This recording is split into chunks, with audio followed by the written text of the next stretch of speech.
جارێکتر ڕاگررتنی بەشە بودجەی هەرێمی کوردستان تەم و مژوو و ناکۆچی خستەوە نێو هەرێم و بەغدا. بەغدا هەرێم بە ئۆتۆمەتبار دەکات کە پابەند نەبووە بە ڕێکەوتنی نەوتی نێوانیان، بەوەش بڕیاری داوە کە بەشە بودجەی هەرێم بۆ مانگی نیسان ڕابگرێت و ڕەوانەی کوردستانی نەکات. ئەوەی باجی ئەو ناکۆچیانەش دەدات خەڵکو و مووچەخۆرانی هەرێمی کوردستانە. هەر بۆیە یەکێتی وەک هێزێکی گەورە و سیاسی لە سۆنگەی پەرۆشی بۆ چارەسەرکردنی مووچەی فەرمانبەرانی هەرێم هەوڵێکی فراوانی دەست پێ کردووە و دەیەوێت لە سنگ و قورسایی خۆی لە بەغدا بخاتەگەڕ بۆ چارەسەری کێشەکانی نێوان هەرێم و بەغدا.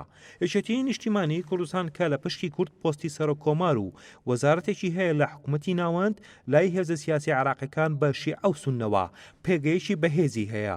لە ڕابردوودا هەمیشە هەوڵی داوە دەست پێشخەرەکانی بۆ لێک تێگەیشتن و نزیکبوونەوەی هەرێم و بەغدا بێت، بەڵام هەموو جارێک ملنەدانی هەرێم بە پابەند نەبوون بە ڕێکەوتنەکانەوە جارێکی تر کێشەکانی زیندوو کردوتەوە. هەر بۆیە ئێستاش جارێکی تر یەکێتی جوڵێکی سیاسی و ئیداری دەست پێ کردوتەوە لە پێناو چارەسەری کێشەکان، بەتایبەت کێشەی مووچەی فەرمانبەرانی هەرێم. لە یەکەم هەنگاودا قوبات تاڵەبانی جێگری سەرۆکی حکوومەتی هەرێمی کوردستان بە سەرۆکایەتی وەبدەک لە بەغدایە و لەگەڵ لێپسراوانی حکوومەتی فیدراڵ و باڵوێزان کۆ دەبێتەوە و پرسی کێشەی مووچەی فەرمانبەرانی هەرێمیان لەگەڵدا تاوتوێ دەکات بە مەبەستی چارەسەرکردنی کێشەکان و نەهێشتنی ئەو بربەست و ئاستەنجانەی کە لە نێوان هەرێم و بەغدا بە هەڵپەسێردراوی ماونەتەوە. ڕەگۆ ڕیشەی ئەو کێشانەش دەگەڕێتەوە بۆ ناوەڕاستی ساڵی 2012. ئەو کاتەی وەزیری پێشووی سامانە سروشتەکانی حکوومەتی هەرێم ئامادە نەبوو ڕێکەوتنی نەوتی لەگەڵ بەغدا جێبەجێ بکات و سربەخۆی ئابووری ڕاگەیاند و وتی خۆمان مووچەی فەرمانبەران دابین دەکەین.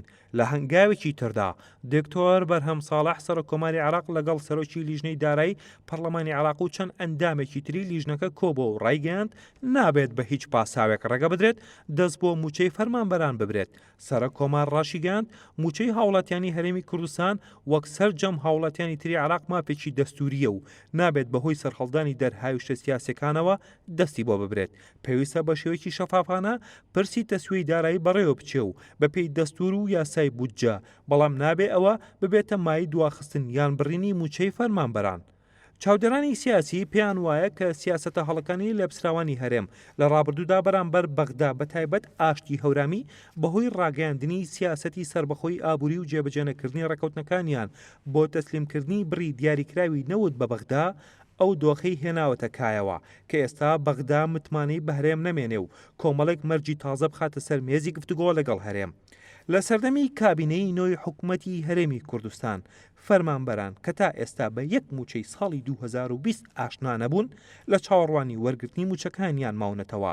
خەڵکی هەرێمی کوردستانیش چاویان لە هەوڵەکانی یەکێتی نیشتیمانی کوردستانە کە جارێکی تر ببێتەوە هۆکاری لێک نزیکردنەوەی هەرێم و بەغدا و کێشەکان چارەسەر بکرێن.